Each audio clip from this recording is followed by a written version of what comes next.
Hey friends, welcome to our YouTube channel Fact AXOM.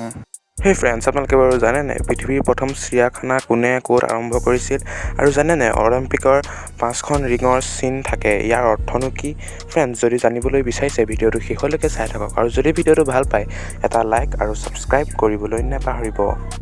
Fact number 5 friends আপোনালোকে বাৰু জানে নাই পৃথিৱীৰ প্ৰথম চিৰিয়াখানা কোনে আৰু ক'ত আৰম্ভ কৰিছিল ফ্ৰেণ্ডছ আপোনালোকে জানি ভাল পাব যে 1950 চনত চীনৰ এজন ৰজাই প্ৰথম এখনি ব্যক্তিগত চিৰিয়াখানাৰ প্ৰতিষ্ঠা কৰিছিল আনহাতে 1793 চনতহে পেৰিছত ৰাজহুৱা চিৰিয়াখানা প্ৰতিষ্ঠা কৰা হয় ফেক্ট নম্বৰ 4 ফ্ৰেণ্ডছ আপোনালোকে বাৰু জানে নে কোন প্ৰাণীয়ে পানী নাখায় ফ্ৰেণ্ডছ আপোনালোকে জানি আচৰিত হ'ব যে ইউএছএৰ সাউথ ৱেষ্ট ডেজাৰ্টত পোৱা কাংগাৰুৰ ৰেটে পানী নাখায় ফেক্ট নম্বৰ 3 ফ্ৰেণ্ডছ আপোনালোকে বাৰু জানে নে কুল মাউচ কি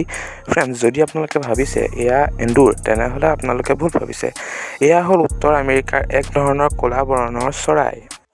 ফেক্ট নম্বৰ 2 ফ্ৰেণ্ডছ আপোনালোকে বাৰু জানে নে কোন চৰাই মানুহৰ দৰে খোজকাঢ়ে ফ্ৰেণ্ডছ আপোনালোকে জানি ভাল পাব আৰু আপোনালোকে চাগে জানেও যে সেই চৰাইটোৰ নাম হ'ল পেঙ্গুইন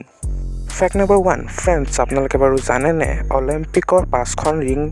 চিন থাকে কিন্তু ইয়াৰ অৰ্থনো কি ফ্ৰেণ্ডছ ইয়াৰ অৰ্থ হ'ল 5খন মহাদেশৰ প্ৰতীক আৰু সেই মহাদেশ কেইখন হ'ল আফ্ৰিকা এছিয়া আমেৰিকা ইউৰোপ আৰু অষ্ট্ৰেলিয়া ভিডিঅ'টো শেষলৈ চাই থকাৰ বাবে ধন্যবাদ যদি ভিডিঅ'টো ভাল লাগে তেনেহ'লে এটা লাইক আৰু সাবস্ক্ৰাইব কৰিবলৈ নাপাহৰিব ধন্যবাদ